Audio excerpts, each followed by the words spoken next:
Hello guys, आज अपन पढ़ेंगे अशोकारिष्ट और उसके घटक द्रव्य को याद करने की आसान सी ट्रिक भी डिस्कस करेंगे। तो चलिए स्टार्ट करते हैं।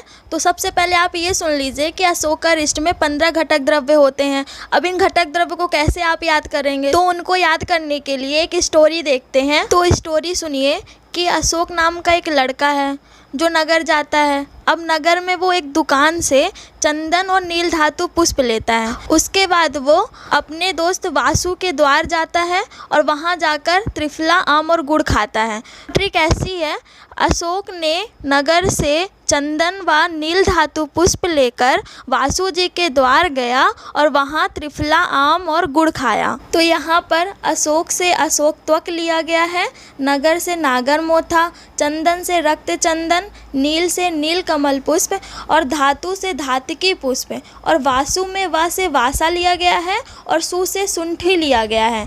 जी से यहाँ पर 2 जीरक लिए गए हैं, श्वेत जीरक और कृष्ण जीरक।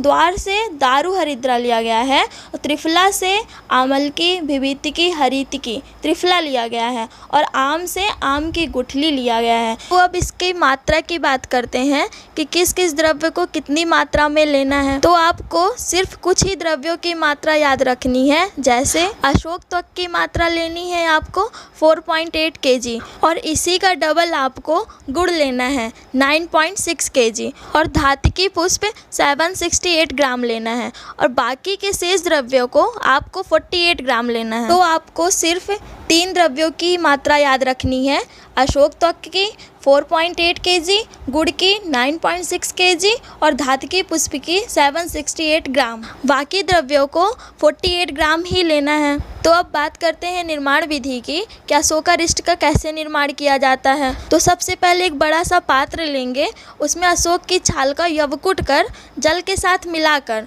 मध्यम अग्नि में पाक करेंगे। जब जल का चतुर्थांश मतलब कि 1/4 पार्ट शेष बचेगा तब हमारा क्वाथ तैयार हो जाएगा। अब हमने ये जो क्वाथ तैयार किया है फिर उसे एक संधान पात्र में डालेंगे। उसके बाद उस संधान पात्र में गुड़ को घोला जाता है। फिर संधान पात्र में प्रक्षेप द्रव्यों का यवकुट करके डालते हैं। फिर संधान पात्र का मुख बंद करके 1 माह के लिए उसे निर्वात स्थान पर रख दिया जाता है। उसके बाद उसकी संधान परीक्षा करके अशोकारिष्ट को छानकर कांच की शीशियों में भरकर सुरक्षित स्थान में रख दिया जाता है। अगर आपको संधान परीक्षा इसकी देखनी हो तो हमारा वीडियो अपलोडेड है, आप वहाँ पे जाके देख लीजिएगा। अब इसकी मात्रा की बात करते हैं तो 20 से 30 ml ली जाती है दिन में 2 बार, प्रातः और सायं। इसका अनुपान भोजन उत्तर समान मात्रा में जल के साथ लिया जाता है। आखिरी में इसके मुख्य उपयोग की बात करते हैं कि किन किन रोगों में इसका उपयोग किया जाता है। तो रक्त प्रदर में, श्वेत प्रदर, कष्टार्तव, योनि रोग, ज्वर, रक्तपित्त, अर्श, मंदग्नि, प्रमेह आदि रोगों में इनका उपयोग किया जाता है। गाइस, अगर आपको हमारी वीडियो पसंद आई हो तो please like, share and subscribe our YouTube channel Ayurvedic formulation. Thank you for listening.